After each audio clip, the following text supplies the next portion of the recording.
کیا پہلی بیوی کی اجازت لیے بغیر یا اس کو بتائے بغیر دوسری شادی کی جا سکتی ہے؟ کر کے دسو. ہاں کر کے دسو تسی. ٹھیک ہے نا جی. تو یہ پتہ سوال کون لوگ پوچھتے ہیں؟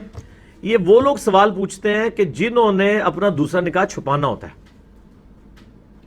ان کو کہیں کہ ہاں پہلی بیوی سے اجازت کی ضرورت نہیں ہے، لیکن آپ کو نکاح سے پہلے اپنی بیوی کو بتانا ہوگا کہ میں دوسرا نکاح کرنے جا رہا ہوں، تو آپ کو اجازت لینے کی ضرورت نہیں ہے. وہ کہیں گے اسی واسطے دکھا رہا چھپا کے کرنا ہے. تو اس لیے آپ کو مسئلہ بھی وہی بتا رہے ہیں. اجازت بیسیکلی نہیں ہے بیوی کی، لیکن احادیث میں ہے کہ زنا جو ہے وہ چھپ کے ہوتا ہے اور نکاح اعلانیہ ہوتا ہے. ٹھیک ہے جی. جب اعلان کرنا ہے تو ان کو پہلی بیوی سے اجازت لینے کی میں کوئی چیز آر نہیں ہے. اجازت لینے کا مطلب یہ نہیں ہے کہ وہ کہے کہ ہاں میں اجازت دیتی ہوں تو ہی کرے گا. وہ بے شک انکار بھی کرتے. اجازت سے مراد ہے اس کو انفارم کرنا ضروری ہے، چھپا کے نہیں کرنا. اس کی وجہ کیا ہے؟ کل کو وہ مر جاتا ہے تو وراثت کا کیا بنے گا؟ سر ایک مسئلہ تو نہیں ہے نا، ہر مسئلے نال چیزیں جڑی ہوئی ہیں. تھی تو سائڈ دے ہو گئے ہو. ایک بیوی آ جاتی ہے کہ جی میں بھی دی بیوی ہاں، اے لو میرا نکاح نامہ. جھگڑا پڑ گیا نا.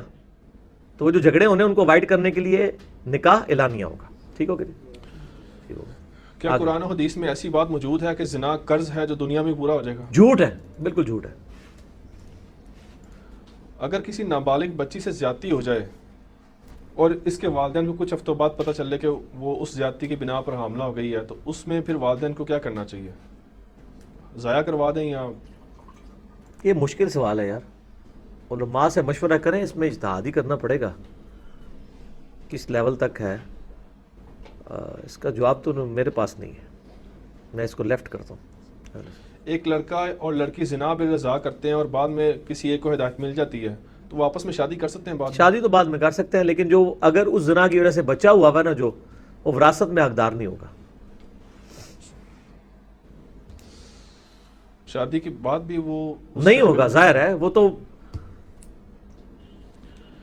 باہر کے ملک میں ایک لڑکی نوکری کر رہی ہے، وہاں ایک غیر مسلم اہل کتاب بھی کام کرتا ہے. لڑکی اس کے لڑکے سے شادی کرنا چاہتی ہے اور لڑکا مسلمان ہونے کے تیار ہے، لیکن لڑکی کے گھر والے نہ مانے، تو اس حوالے سے شریعت کا کیا حکم ہے؟ وہ چاہے غیر مسلم ہے، مسلمان ہے، ادھر ہے یا ادھر ہے، اس سے تو کوئی غرض ہی نہیں ہے. لڑکی کا جب تک باپ راضی نہیں ہے وہ کہیں بھی شادی نہیں کر سکتے. اصولی بات ہے. اتنی لمبی کہانی بنانے کی ضرورت ہی نہیں ہے. اصولی بات یہ ہے کہ لڑکی ولی کی اجازت کے بغیر نکاح نہیں کر سکتی.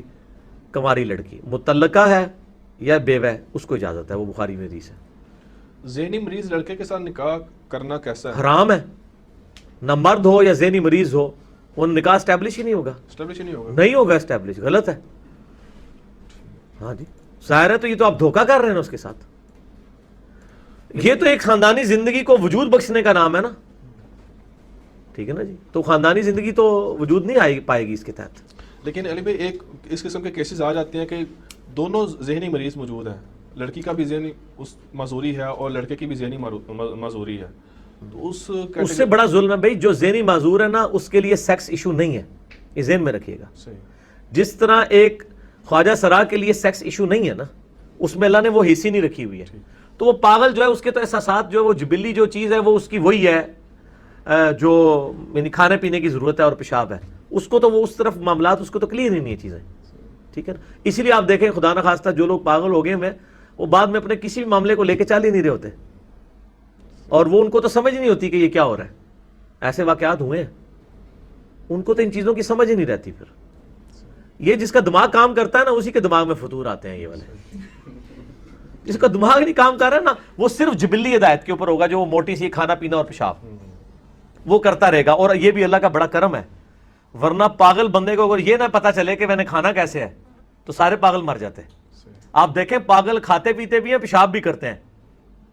یہ ہے کہ ان کو وہ پردے کا اہتمام نہیں، جہاں بھی ہے وہ کر دیتے ہیں، لیکن کرتے ہیں روک کے نہیں بیٹھتے. اور کھانا بھی وہ کھاتے ہیں اور ان کو یہ بھی پتا چلتا ہے کہ بھوک لگی ہوئی ہے، ورنہ بھوکے ہی مار جان جو تک کوئی پوچھے ہی نہ کھان ہی نہ کہنے میرا تو دماغ نہیں کام کرتا. یہ جناب اللہ نے بڑی حفاظت کی ہوئی ہے. بر ایک لحاظ سے یہ اللہ تعالیٰ کے حضور ان کے لیے ایک بخشش کا سامان تو ہے. بخاری مسلم میں حدیث ہے کہ 3 لوگوں سے اللہ نے قلم روک لیا ہے. ایک سویا ہوا شخص اور ایک پاگل مجنون اور دوسرا جو نابالغ ہے. ان کے اوپر شریعت کا قلم نہیں ہے. یہ جو کچھ بھی کرتے ہیں ان کے اوپر کوئی گرفت نہیں ہے. اگر غلطی سے یا جان بوجھ کر شوہر نے بیوی کو بہن کہہ دیا، اس کے اوپر میرا کلپ ریکارڈڈ ہے، بیوی کو ماں کہنا، انجیل محمد علی مرزا لکھیں، تو یہ قرآن پاک میں بھی آیا ہے کہ یہ ایک کلمہ ہے جو ایک جھوٹا کلمہ ہے، اس طریقے سے کیسے وہ ہو نہیں جائے گا، وہ آپ ڈیٹیل دیکھ لیں، میں نے اس میں بتائی ہوئی ہے۔